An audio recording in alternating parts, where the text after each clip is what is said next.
Hi guys, this is your girl Nathalie Joseph-Cayemittes, and welcome again to my channel. Please don't forget to like, share, and subscribe so you can continue to receive contents from me. And today we are going to talk about overcoming our fear. And today for me, I am overcoming the fear of being on camera with you guys. So without further ado, let us continue. So again, overcoming fear.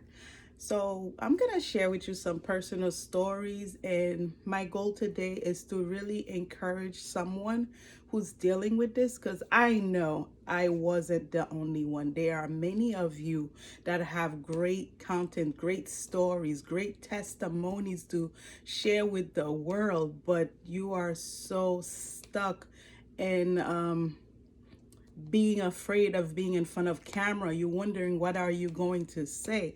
Let me start. I am living testimonies that, as you open your mouth, the Lord will fill it. Trust God and open your mouth and speak.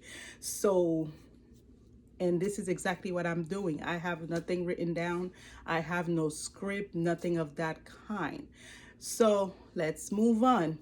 For me, it was being on camera, and I'm gonna tell you why. Um, as a entrepreneur, let's say, I have a life coaching company. So part of my services are done over the phone or on Zoom. It's different. It's a smaller setting. It's a one-on-one. So we're not out here displaying everything or you see my face. And God told me I had to shift. I have to quickly come to social media. And one of the things I realized, especially after COVID, a lot of businesses went down because they weren't able to shift. They were stuck in the traditional building. Even for churches, if you're just confined to just a physical building and not able to flow, you're stuck. So I had to quickly understand that, and really overcome that fear, especially as a writer. I'm also a published author. My first book is Living in the Favor of God. It's available on Amazon and on my website, www.lifecoachforyoullc.com. And I do other things. I do t-shirts on Teespring. I also do journals. It's a whole leap of businesses that I have in the making. And apart from that, I'm also prophetic intercessors. I intercede for people, among the many other spiritual gifts that I have. So it's really important to overcome that fear, to do what you're called to do, because for me it was a hindrance. And even now I have to get comfortable with sitting in front of the camera and really sharing my story. And a lot of time I tend to do this. I kind of look up versus looking at the camera. So this is something I'm practicing, I'm learning. And the reason I'm bringing this is not to talk about me, but it's to share with you that you too can overcome that. We take baby steps. So let's take baby steps together. As I do, I come, you come. And I had to learn about my facial expression. As you may know by now, I am very expressive. And I said to my husband, none of you told me that I make so many faces. It's like watching a cartoon flip. The way I open my mouth, my eyes, and I'm like, oh Lord, I have to, manage all this, bring it, tone it down a little. And this is actually good practice, if I may say. You're learning to master everything, if I can borrow that word. So I really think this is the way, especially as entrepreneurs. You have to be able to be on camera. It is different. There's something intimate about it when your client can see you one-on-one versus you trying to push a commercial, push a paper, push a card. It seems so vague because everybody's doing that. But I want to be able to have that intimacy for people to know, okay, who is Nathalie? You know, what is she about? And I wear many a hat. And first and foremost, I am, you know, a mom, a wife. I'm still employed, believe it or not. I have a job also, and I have my businesses. I don't know how I do it, but it can get done. And I am at a point of my life, you know, where I can say I'm really happy, and there's a lot more, and I don't mind sharing. I'm 40 and I'm learning there's another level to me. You know, every day we are growing, we are evolving into the person we were called to be. And you know, embrace the process. It can be a beautiful thing. It can be fearful when not knowing which way you're going. You know, what is it that you're doing, especially doing something new, because this is fairly new to me. I mean, I know about YouTube. I'm on YouTube all the time, but here I am in front of you, like really pouring out myself. You know, this is surreal, but here I am. And if I can do it, I'm telling you, you can do it. And coming here, I have to overcome that I have an accent. I am born and raised in Haiti.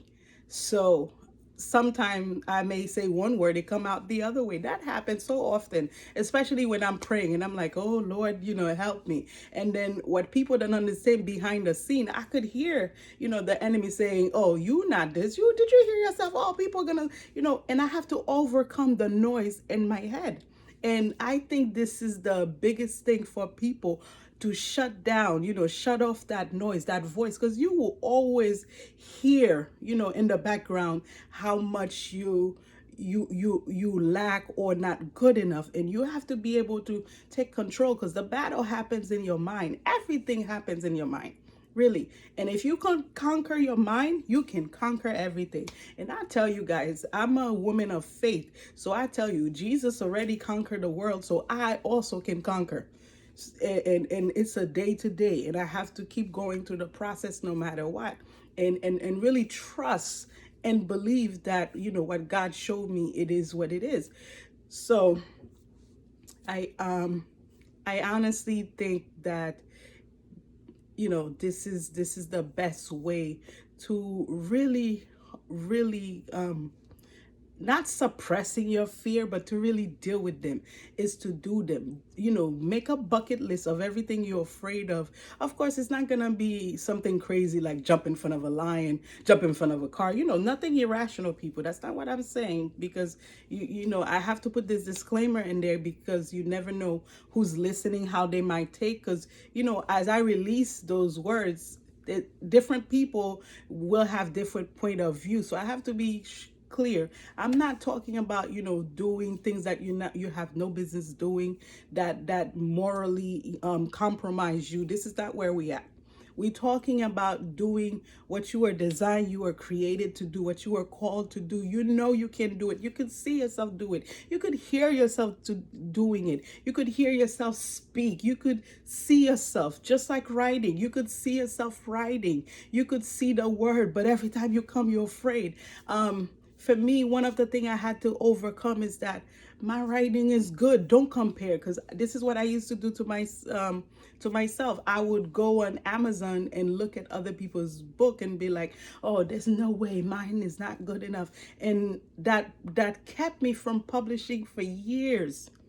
And finally, it took a push, but that's another story. I could give you guys that in part 2, because this is a whole lot. But yeah, you can't really underestimate yourself. Keep being afraid of doing it. The best thing is to take action, and taking action sometimes can be very intimidating, especially when you plunging in the unknown. You may not always get the support that you wish you get, but I tell you, as you do, when people see that you are serious and being consistent, those who belong by your side will show up. They will come, they will support you. So again, I'm sharing this with you, not to put myself out there, because it's, at the end of the day, this is not about me. It's about whatever I went through, or whatever experiences that I have that I can share with you to help you grow, to help you deal with your stumbling block, to help you master your life. This is really it. It's really not about me. So I say all this to tell you, take action, just do it. Record yourself.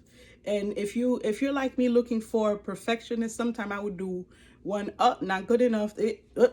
So you know what? This time I'm not even gonna edit it, because I want you to see the raw. This is it. This is what I do. This is how it comes out, and I trust and I believe that my story will help somebody out there. It may not be for you, but there is someone, not everything will apply to each and everyone, but I tell you, there is someone. And if you're a young teen, you want to do this, you're wondering, oh, my voice, because this is something, I'm telling you, I'm not speaking things I didn't go through. I struggle with the voice. How do I come across? I struggle with my accent. How do I sound? I struggle. Is that perfect English word? All those things, which is not even true. And this is how, for those of you that may not be understand the spiritual realm, when we talk about the enemy, you're like, what enemy? But I'm telling you, this is how he operates. A lot of time you think it is you talking in your head, but it's really the enemy making you feel or that insecurity. And sometimes it may come from a place of your childhood, somebody that's planted that seed and it stayed in the back of your head. And the enemy is very good at using whatever you have in your mental library to torment or to scare you, get you afraid of doing things, because he already know the minute you do it how powerful you'll be. So for me, it was my voice, then it was my accent, then it was my English, then it was my looks, then it was like, oh, this whole, it was so much that I had to overcome. And to tell you, I have a master's in finance, so apparently I must speak some kind of English to get my degree, So this is just to show you, not everything you hear is really coming from you. Sometimes it's coming, it's that fear trying to speak to you. But unfortunately, it cannot come in its own voice. The narratives sound like you, but it's not always you. So you have to stand and really examine, the thoughts, whatever don't align with God, the stronghold, you pull them down. You pull them down with the word of God. You find a scripture. God, what are you saying about this? And you speak it to yourself. You speak it out loud. You don't speak it in your head, because I used to do that a lot. I would have battles in my head, like God said, but I never opened my mouth. But the power is when you open your mouth, you speak. This is where the fire come out, and you have fire in you. You got to open and let it out. So listen, my friend, let me tell you, just do it. Just come out of your shelf and do it. I'm not going to stay longer than needed to. I said what I had to say, and this is it.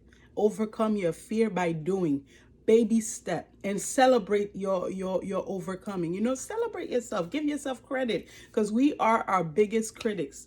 When it comes to ourselves, we put ourselves way up there. We the first one to bash us down without even realizing, I'm not good enough. I don't look like this. My skin tone. Oh, here's a big one. Being African American and with this whole racial, you wonder who's going to receive me? Who's going to say this? But you know what? I have to tell myself, I'm beautiful. Whoever don't accept me, too bad for them, but I'm beautiful. I love my skin tone. I'm not going to bleach it. I'm not going to change it. I love who I am. And I want that to be shown, especially to the young little girls. They're so insecure. They don't like themselves. They're wondering why they hate it all over the place. No. You are beautiful. Embrace who you are. Love yourself. I really believe in that. Learn to be comfortable with who you are. This is why it's important to always improving you, not improving you to people's standard, improving you to who you are called to be, and becoming the perfect you, the best you. I say perfect, not that there's perfection, but perfect because only you can be you. So don't try to sound like somebody else. Don't try to talk like somebody else. I'm not going to even try that, because it's not going to work for me. I'm going to be a fraud, and it's going to come out. It's just like, for instance, lying. I'm very bad at lying. So I don't try it, because I get caught in a minute. So it's the same thing when you try to play the imposter syndrome, try to pretend to be this, try to speak a certain way to be accepted. No, be yourself. Be yourself. Be yourself. Hallelujah. I thought my phone was about to go off. You see that? Anyway. So to everyone, God bless. I appreciate you for listening. Again, share, subscribe, build up one another. Yes, build up each other. Don't tear each other down, but build up each other. Share the love, and support one another. That's very important. Support one another. The way you want to be supported, you give out that support. You know, a lot of time we don't support our friends, family, or whoever we link with, but yet later on, when we see other people supporting them, this is when we come around. It shouldn't be this way. Unfortunately, it is. But again, let's change that practice. Support, elevate one another. You're doing something, somebody else see it, support, that somebody else supports you. I see somebody doing, I support. This is how the world expand. I used to be a Mary Kay Mary Kay specialist, and then one of the things I love about Mary Kay, she says, I have an idea. When I share it with you, now we both have two ideas. And this is how you got to see it. It's not a competition, because no one can compete with us. No one can compete with you. No one can compete with me, because you have what you have. I have what I have. And what we have are unique. But if we join together, we collaborate, this is beautiful. We can create big things. The mind is able to produce so much, but we just got to be in that perfect harmony. Just encourage each other, support each other, love each other. Enough of that hatred thing. It's getting old. God bless, and thank you for listening. I appreciate it. Bye bye.